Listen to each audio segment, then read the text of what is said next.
The hidden shipyards in the Vale Nebula worked around the clock, as ancient manufacturing systems produced vessels that defied every law of physics known to galactic science. The black ships emerged from quantum forges like living shadows taking shape in the void. Each vessel was a masterpiece of destruction, capable of fighting entire alien fleets without support. Fleet Admiral Lee Da-Sam had been promoted from her civilian leadership role to command the growing armada of ancient ships. Her strategic mind grasped the incredible advantage that humanity now possessed. A single human destroyer equipped with ancient technology could defeat an entire Scalon battle group without taking damage. Engineer Park Tae-hyun marveled at the ancient shipbuilding techniques. The vessels were not constructed in the traditional sense but rather grown from quantum templates that shaped matter at the subatomic level. The hull materials existed in multiple dimensions, simultaneously making them nearly indestructible by conventional weapons. Captain Nam Soo-bin discovered that the ancient ships could phase in and out of normal space, appearing behind enemy lines without warning. The tactical implications were staggering. Human forces could strike anywhere in the galaxy and disappear before the aliens could mount a counterattack. The element of surprise had returned to humanity. The ancient weapon systems were even more impressive than the ships themselves. The primary armaments did not simply destroy enemy vessels but unmade them, completely breaking down matter at the quantum level and dispersing the atoms into empty space. Alien crews who witnessed these attacks described watching their comrades simply cease to exist. Dr. Song-mi Ra studied the biological implications of ancient weapon technology. The devices could target specific genetic markers while leaving other life forms completely unharmed. This meant human forces could cleanse entire planets of alien presence without damaging the native ecosystems. The precision was both elegant and terrifying. Lieutenant Han Ji-woo commanded one of the first squadrons of ancient fighters, and the experience was unlike anything human pilots had ever imagined. The ships responded to thought as much as physical controls, creating a direct neural link between pilot and machine.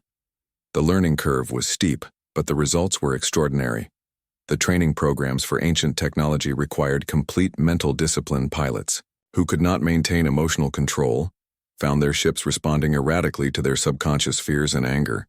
Commander Jin Si-ri developed meditation techniques that helped human crews achieve the mental clarity needed for optimal performance. Captain Kang Min-ho led the first field test of the new technology against an alien patrol group that had been hunting human refugees. The battle lasted exactly 4 minutes and 17 seconds. The alien ships had no time to send distress signals before they were completely annihilated by weapons that operated outside normal physics. The psychological impact on alien forces was devastating as word of the impossible weapons spread throughout their military networks. Scalon commanders began reporting engine failures and navigation errors that kept their ships away from sectors where the mysterious human attacks had occurred. Fear was becoming humanity most effective. Weapon Admiral Park Ji-won realized that the ancient technology came with built-in ethical constraints. The weapons would not function if used for genocide or unprovoked aggression. The safeguards were designed to prevent another galactic war like the one that had destroyed the previous civilization. Millions of years ago, the ancient databases contained detailed information about every alien species in the galaxy, including their military capabilities, biological weaknesses, and cultural psychology. Human strategists used this information to plan campaigns that would be maximally effective while minimizing civilian casualties. Dr. Yoon Hye-jin discovered that the ancient ships could manipulate time on a local scale, slowing or accelerating the passage of time within their immediate vicinity. This allowed human forces to react to alien attacks before the attacks actually occurred from the aliens' perspective. The temporal advantages were overwhelming. The manufacturing facilities produced specialized equipment for different types of missions. Stealth ships that were completely invisible to alien sensors. Assault vessels that could punch through any known defensive system. Support ships that could repair battle damage by manipulating matter at the molecular level. Engineer Park Tae-hyun found that ancient technology improved with use as if the devices were learning from their human operators. The ships became more responsive over time, while the weapons grew more accurate with each engagement. The partnership between human creativity and ancient engineering was producing unprecedented results. Captain Kim Dae commanded the first ancient capital ship to roll out of the shipyards. The massive vessel dwarfed anything in the human fleet, but moved with the grace of a fighter. The ship systems were so advanced that a crew of 50 could operate effectively a vessel that would normally require thousands of personnel. The ancient communication systems allowed instantaneous contact across any distance using quantum entanglement principles. Human forces could coordinate attacks spanning multiple star systems with perfect timing. The aliens had no equivalent technology and could not intercept or jam the quantum channels. Commander Jin Si-ri discovered that the ancient ships could create temporary wormholes for rapid deployment of forces across vast distances. An entire battle fleet could appear in enemy territory without warning, having traveled thousands of light years in minutes. The strategic mobility was game-changing. The weapon testing revealed capabilities that bordered on science fiction. The ancient arsenal included devices that could destabilize stars, causing them to go supernova. Other weapons could create artificial black holes or tear holes in the fabric of space-time itself. The power levels were beyond anything previously imagined. Dr. Song Mi-ra worried about the corrupting influence of such overwhelming power, but the ancient safeguards prevented humans from becoming too comfortable with destruction. The technology would shut down if users showed signs of developing the same ruthless mentality that had destroyed previous galactic civilizations. Lieutenant Han Ji-woo led increasingly bold raids on alien supply lines using ancient ships that could strike from multiple dimensions simultaneously. The attacks appeared to come from impossible angles, as human weapons fired through folded space. The aliens had no defense against tactics that violated their understanding of physics. The production lines worked at maximum capacity as more ancient facilities came online across the galaxy. Human engineers learned to operate quantum forges and dimensional assemblers that could create anything shown in the ancient technical databases.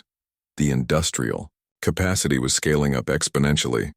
Fleet Admiral Lee Dawson planned the grand strategy for humanity counterattack against the Galactic Council. The ancient technology gave human forces overwhelming advantages, but she wanted to use that power wisely. The goal was not just victory, but ensuring that such a genocide could never happen again. The ancient ships formed up in battle formations that looked like geometric art pieces in space. The vessels moved in perfect synchronization as if they were parts of a single organism. The sight of the Black Fleet assembling sent chills through both human and alien observers who witnessed it. Captain Nam Soo-bin volunteered for the first deep strike mission into enemy territory using ancient stealth technology. His ship would infiltrate the Scalon home system and gather intelligence on their military preparations. The mission would test human ability to operate ancient systems under combat conditions. The arsenal was awakening after millions of years of dormancy and choosing humanity as its new masters. The technology recognized something in human nature that resonated with. The giant crystal dome stretched high above the Galactic Council chamber like a massive glass mountain. The air hummed with voices speaking in hundreds of different alien languages. Representatives from over 200 worlds had come together for what they called the human question today. They would decide if Earth deserved a place among the stars, or if humans should stay trapped on their tiny blue planet forever. Ambassador Lee Hyun sat alone at a small metal table in the center of the huge room. His simple black suit looked boring compared to the bright robes and shining armor worn by the alien delegates. Around him, creatures from across the galaxy whispered and pointed at the lone human. Some had blue skin and 4 arms. Others looked like giant insects with clicking claws. A few were just clouds of glowing gas floating in clear containers. The Vorthon delegate stood up first. His name was Commander Vex Thorin, and he had ruled star systems before humans learned to make fire. His tall blue body towered over Lee Hyun as he spoke in a voice that echoed through the chamber. "Look at this small creature," he announced loudly. "Humans think they deserve to join our great civilization after only 50 years in space. We have been traveling between the stars for thousands of years before their sun was even born." Laughter rolled through the chamber like thunder. The insect people called Kethra clicked their sharp teeth together in amusement. The gas cloud beings flickered with bright colors that meant they found something very funny. Even the serious rock creatures called granites rumbled with deep chuckles that shook the floor. Ambassador Park. Minho watched from a viewing area high above the main floor. He had spent 30 years as Earth's top military advisor, but here among these powerful aliens he felt small and helpless. His hands squeezed into tight fists as he listened to them mock his species. The council leader was an ancient snake-like creature, called Supreme Chancellor Vex. His body was as thick as a tree trunk and covered in silver scales that had seen 1,000,000 years pass by. He raised one of his many tentacle arms to quiet the laughter. His voice came through translator devices that every delegate wore on their bodies. "The human species requests membership in our Galactic Federation," he said slowly, like he was explaining something to a child. "They claim they can offer something valuable to our great civilization." "Tell us, small human, what could your backward planet possibly give to races that have mastered time and space itself?" "Lee." Hyun stood up slowly. Around him the alien laughter continued. Hundreds of glowing eyes watched him with amusement. Some beings were so advanced, they could move entire planets. Others could create new stars with their bare hands. The humans had prepared long speeches about their art and music and science. But looking at these godlike creatures, all those words felt empty and useless. Dr. Kim. Sora sat in the human delegation area watching her friend prepare to speak. She was Earth's greatest scientist and had worked with Lee Hyun for months, preparing for this moment. She knew their technology was like stone tools compared to alien science. Their fastest spaceships would take hundreds of years to reach places aliens could visit in a single day. But she had discovered something in her research that might surprise these ancient beings. The chamber grew quiet as Lee Hyun turned on his translator device. When he spoke, his voice carried clearly through the vast space. "Honorable delegates," he began. "You ask what humanity can offer. You have technologies we cannot even imagine. You have wisdom gathered over thousands of lifetimes. You can reshape matter itself and bend space like clay in your hands." He paused and looked around at the hundreds of alien faces staring down at him. Some showed curiosity now instead of just amusement. "But there is one thing we humans do that none of you have done in 10,000 years. The laughter stopped completely now. Chancellor Vex's eyes narrowed as he studied the small human more carefully. The Vorthan delegate's forearms crossed over his chest, waiting to hear what this tiny creature thought. He could teach them. In the silence that followed, every being in the chamber leaned forward, waiting to discover what impossible claim this human would make. The air itself seemed to hold its breath as Lee Hyun prepared to speak words that would change everything. The great and powerful aliens who ruled the galaxy were about to learn that sometimes the smallest voice can carry the biggest truth, and sometimes those who think they know everything are the ones who have forgotten the most important lessons of all. Dr. Kim Sora stood up beside Lee Hyun, her hand shaking slightly as she turned on the holographic projector. The center of the chamber filled with a three-dimensional map of the Milky Way galaxy showing thousands of points of light. Each light represented the worlds of the Galactic Federation, connected by glowing lines that were trade routes and communication networks built over many centuries. 3 months ago, she announced, her voice carrying through the translator system. Earth's Deep Space Monitoring Station found something strange at the galaxy's edge. Our equipment is simple compared to yours, but sometimes basic tools can see what advanced ones miss. The star map zoomed in on a region of space far from any civilized worlds. What appeared was not another star system or colorful nebula, but a vast patch of darkness that seemed to eat light itself. As the watching delegates stared in growing alarm, the darkness was clearly moving inward, like a slow black tide.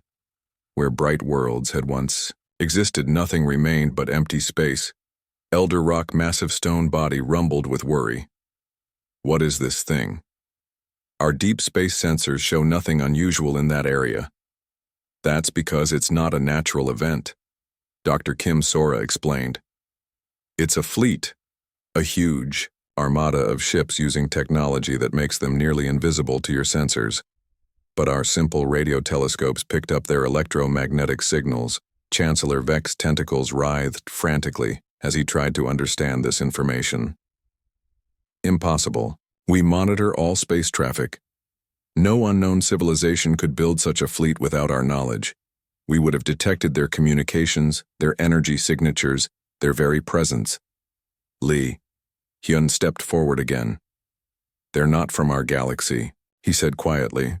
They're visitors from the empty void between galaxies, and based on their direction and speed, they will reach the first Federation worlds in 18 months. The chamber exploded in chaos. Delegates shouted in dozens of languages while their translators struggled to keep up. The Vorthan representative waved all forearms wildly as he demanded proof. The ethereal being named Lumi pulsed so brightly that several delegates had to cover their optical sensors to avoid being blinded, but Ambassador Park Min-ho was watching the reactions carefully. He had spent his military career studying how different species responded to danger, and what he saw worried him. These beings had become so comfortable in their power that they could not immediately understand the reality of a real threat. You are telling us, the Kethra delegate buzzed angrily, that your primitive instruments detected something our advanced systems missed. That is completely ridiculous. Is it? Lee Hyun challenged. When? Did any of your people last look for real danger? Your sensors are designed to watch known space track. Familiar energy patterns communicate with established civilizations. But these invaders use completely different technology. They are as invisible to your systems as your ships would be to someone using only their naked eyes. Dr. Kim Sora expanded the hologram to show detailed analysis of the approaching fleet. The scale was beyond imagination.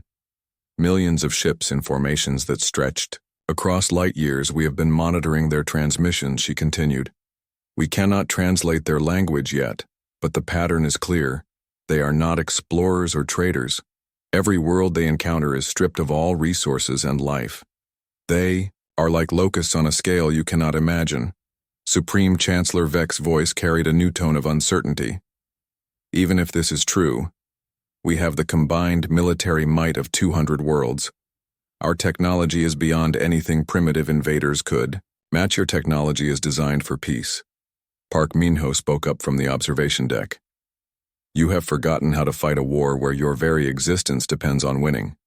But humans remember. The chamber fell silent as the terrible truth began to sink into their minds. For thousands of years, the Galactic Federation had existed in an age of peace and wealth, beyond measure. Their weapons were ceremonial decorations. Their armies had become police forces, and their strategies focused on trade, agreements rather than survival warfare. But humanity had never known such comfort. On Earth, nations still prepared for war. Humans still understood the desperate mathematics of total conflict, where victory meant living another day, and defeat meant extinction. And now, as an unstoppable force approached from the darkness between stars, these ancient and powerful beings began to realize they might need to learn again what it meant to fight for everything they held dear. The age of comfortable certainty was ending, and something much darker was about to take its place. The holographic display changed to show detailed scans of the approaching invader fleet. Dr. Kim Sora moved the image with practiced skill, revealing ship designs unlike anything in the Federation's vast databases. These vessels were massive, angular constructions that seemed built for only one purpose: destruction on a scale that defied comprehension. We called them the Devourers. She explained, her voice steady, despite the magnitude of what she was showing. Every world in their path has been completely stripped clean, not conquered, not occupied, but consumed. The planets themselves are left as lifeless rocks floating in space. Elder rock stone features shifted into what might have been deep concern. How many ships make up this fleet? Approximately 12 million vessels in the primary formation, Dr. Kim Sora replied. But our analysis suggests this is only the advance force. Long-range projections indicate the main fleet could be 10 times larger. The number hit the chamber like a physical blow. Even the mighty Granites had only a few thousand warships. The Vorthan military, considered among the Federation's strongest, commanded perhaps 20,000 vessels. The mathematical reality was crushing. They were outnumbered by more than 100 to 1. Chancellor Vek's serpentine form had gone completely still. What are their military capabilities? Ambassador Park Min-ho activated his own projector showing tactical analysis that made the situation even more hopeless. Each ship is approximately 50 kilometers long. They use some kind of matter conversion technology that turns entire planets into fuel and raw materials. Their weapons can crack continents from orbit in minutes, the ethereal delegate. Lumi flickered frantically. Surely our planetary defense shields can protect our worlds. Your shields are designed to deflect space rocks and filter radiation. Park Minho replied grimly. They were not built to stop determined attackers with overwhelming firepower. Based on what we have, observed your most heavily defended worlds would fall within days. Dr. Kim Sora brought up another display showing population centers across Federation space. We estimate that if the Devourers maintain their current consumption rate, they could process the entire galactic population within 5 years. The silence that followed was deeper than the void between stars. These beings who had thought themselves masters of the universe suddenly realized they might become nothing more than food. The comfortable certainty of thousands of years had shattered like glass in a single presentation. The Machine Collective's representative was an advanced artificial intelligence housed in a chrome metal body. It spoke with mechanical precision. Query: what defensive strategies do you propose? Our combined fleets, while numerically inferior, possess advanced technology. Li Hyun exchanged glances with his colleagues before responding. Your technology is indeed advanced, but it is designed for peace. Your weapons are meant to disable, not destroy your ships. Prioritize comfort and efficiency over armor and firepower. Your military strategies assume rational opponents who can be reasoned with or bribed or negotiated with. And these Devourers are not rational, asked the aquatic representative, her voice bubbling through the water in her tank. They are completely rational, Park Minho answered. But their rationality serves only one goal: consumption. They do not negotiate, they do not retreat, and they do not show mercy. They are not evil in any way you would understand. They are simply hungry, and you are food. The Kethra delegate's mandibles clicked nervously. Then what do you suggest, if our technology and numbers are not enough? How do we defend ourselves? This was the moment Li Hyun had been building toward. He looked around the chamber at the hundreds of alien faces, seeing fear beginning to replace their earlier arrogance. These beings needed something they had forgotten how to possess: the desperate will to fight for survival. You need to remember what you were before you became gods, he said quietly. Before you controlled stars and moved planets, your ancestors fought with claws and teeth and stone weapons. They struggled against predators and hostile environments. They knew that every day might be their last. The chamber was completely silent now. Every delegate hung on his words like their lives depended on it. That desperation, that willingness to sacrifice everything for one more day of existence, that is what you have lost. But humans never lost it.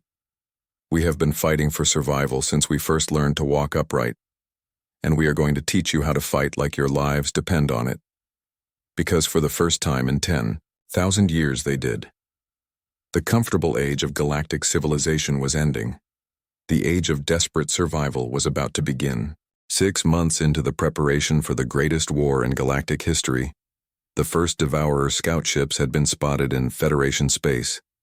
The Outer Rim colonies were in complete chaos as evacuation fleets struggled desperately to save even a small fraction of their population's industrial worlds worked around the clock producing weapons and warships, but everyone knew it would never be enough. The Galactic Council had completely transformed into a military command center. Holographic displays showed defensive positions being built around key star systems, while refugee ships fled in massive waves toward the galactic core. The mood was darker than the void between stars, even with human tactical advice. Every computer simulation ended in Federation defeat. Ambassador Li Hyun stood before the assembled War Council, watching alien faces that had learned to show emotions they thought they had forgotten forever. Fear, desperation, grim determination. These beings were finally understanding what their ancestors had known, that survival required sacrifices they had never imagined making. The defensive line at Kepler Station will not hold more than 3 days, reported General Kai Woon, his blue skin pale with exhaustion. Even with the new weapons, we are outnumbered 50 to 1. The mathematics of destruction are against us. Dr. Kim Soros. Latest intelligence reports painted an even bleaker picture. Long-range sensors confirm the main fleet is twice the size we initially estimated, over 200 million ships approaching like a tide of darkness.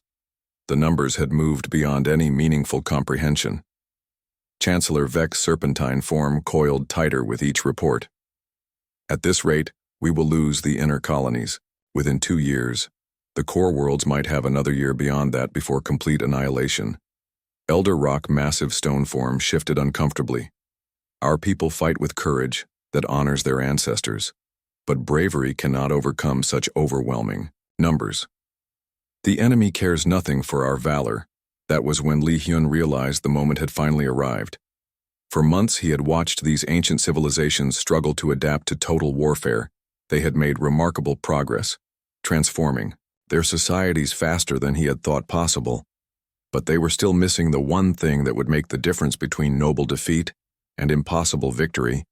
He stood up slowly, commanding the attention of every being in the chamber. His voice was quiet, but it carried clearly through the vast space like a whisper that could shake worlds. You are right that you cannot win this war through normal means, he began. Your technology is impressive. Your strategies are sound and your courage is beyond question. But you are still fighting like civilizations trying to preserve something. The assembled delegates listened with complete attention. After months of working together, they had learned to respect human tactical insight. Even when it seemed impossible, the Devourers will win any normal war. Lee Hyun continued.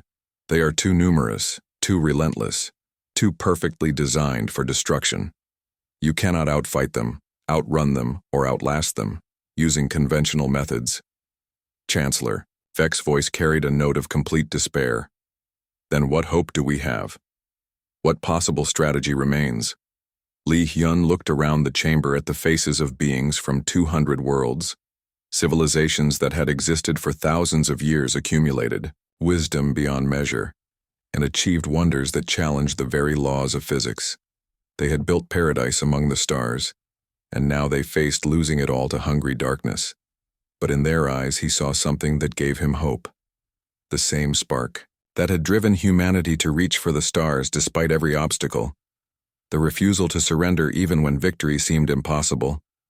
The willingness to fight for something greater than themselves. You cannot win by preserving your civilization, he said, his voice growing stronger with each word. You can only win by becoming something new. Something the Devourers have never encountered before. Something that will teach them that some prey is too dangerous to hunt. The chamber was completely silent. Every delegate leaned forward, waiting for the words that would either save them or confirm their doom. The air itself seemed to hold its breath as the fate of the galaxy balanced on the edge of a knife. Lee Hyun took a deep breath and spoke the 5 words that would echo through galactic history forever. We don't fight to win. The statement hung in the air like a physical presence. Confused murmurs rippled through the assembled delegates. How could that possibly help them? How could not fighting to win lead to victory? But Park Min-ho understood immediately, and a fierce smile crossed his battle-scarred face. Dr. Kim Soros' eyes lit up with sudden comprehension. They had all been thinking about this wrong from the very beginning. We fight to make them remember. Lee Hyun continued, his voice now carrying the weight of absolute certainty that some things are more dangerous than death itself. And in that moment the galaxy began to understand what humanity had always known, that the most terrifying opponents are not those who fight to win, but those who fight to ensure their enemies lose everything, even if it costs them everything in return. The age of comfortable civilization was ending. The age of desperate, brilliant, utterly human warfare was about to begin, and the Devourers were about to learn that sometimes the hunted can become the hunters. The holographic display changed to show detailed scans of the approaching invader fleet. Dr. Kim Soros moved the image with practiced skill, revealing ship designs unlike anything in the Federation's vast databases. These vessels were massive, angular constructions that seemed built for only one purpose: destruction on a scale that defied comprehension. We call them the Devourers. She explained, her voice steady despite the magnitude of what she was showing. Every world in their path has been completely stripped clean, not conquered, not occupied, but consumed. The planets themselves are left as lifeless rocks floating in space. Elder rock stone features shifted into what might have been deep concern. How many ships make up this fleet? Approximately 12 million vessels in the primary formation, Dr. Kim Sora replied. But our analysis suggests this is only the advance force. Long-range projections indicate the main fleet could be 10 times larger. The number hit the chamber like a physical blow, even. The mighty granites had only a few thousand warships. The Vorthan military, considered among the Federation's strongest, commanded perhaps 20,000 vessels. The mathematical reality was crushing. They were outnumbered by more than 100. To one, Chancellor Vek's serpentine form had gone completely still. What are their military capabilities? Ambassador Park Min-ho activated his own projector, showing tactical analysis that made the situation even more hopeless. Each ship is approximately 50 kilometers long. They use some kind of matter conversion technology that turns entire planets into fuel and raw materials. Their weapons can crack continents from orbit in minutes. The ethereal delegate Lumi flickered frantically. Surely our planetary defense shields can protect our worlds. Your shields are designed to deflect space rocks and filter radiation, Park Min-ho replied grimly. They were not built to stop determined attackers with overwhelming firepower. Based on what we have observed, your most heavily defended worlds would fall within days. Dr. Kim Sora brought up another display showing population centers across Federation space. We estimate that if the Devourers maintain their current consumption rate, they could process the entire galactic population within 5 years. The silence that followed was deeper than the void between stars. These beings, who had thought themselves masters of the universe, suddenly realized they might become nothing more than food. The comfortable certainty of thousands of years had shattered like glass in a single presentation. The machine collective's representative was an advanced artificial intelligence housed in a chrome metal body. It spoke with mechanical precision. Query: what defensive strategies do you propose? Our combined fleets, while numerically inferior, possess advanced technology. Lee Hyun exchanged glances with his colleagues before responding. Your technology is indeed advanced, but it is designed for peace. Your weapons are meant to disable, not destroy. Your ships prioritize comfort and efficiency over armor and firepower. Your military strategies assume rational opponents who can be reasoned with or bribed or negotiated with, and these Devourers are not rational, asked the aquatic representative, her voice bubbling through the water in her tank. They are completely rational, Park Min-ho answered. But their rationality serves only one goal: consumption. They do not negotiate, they do not retreat, and they do not show mercy. They are not evil in any way you would understand. They are simply hungry, and you are food. The Kethra delegates' mandibles clicked nervously. Then what do you suggest? If our technology and numbers are not enough, how do we defend ourselves? This was the moment Lee Hyun had been building toward. He looked around the chamber at the hundreds of alien faces, seeing fear beginning to replace their earlier arrogance. These beings needed something they had forgotten: how to possess the desperate will to fight for survival. You need to remember what you were before you became gods, he said quietly. Before you controlled stars and moved planets, your ancestors fought with claws and teeth and stone weapons. They struggled against predators and hostile environments. They knew that every day might be their last. The chamber was completely silent now. Every delegate hung on his words like their lives depended on it. That desperation, that willingness to sacrifice everything for one more day of existence, that is what you have lost. But humans never lost it. We have been fighting for survival since we first learned to walk upright. And we are going to teach you how to fight like your lives depend on it. Because for the first time in 10,000 years they did. The comfortable age of galactic civilization was ending. The age of desperate survival was about to begin.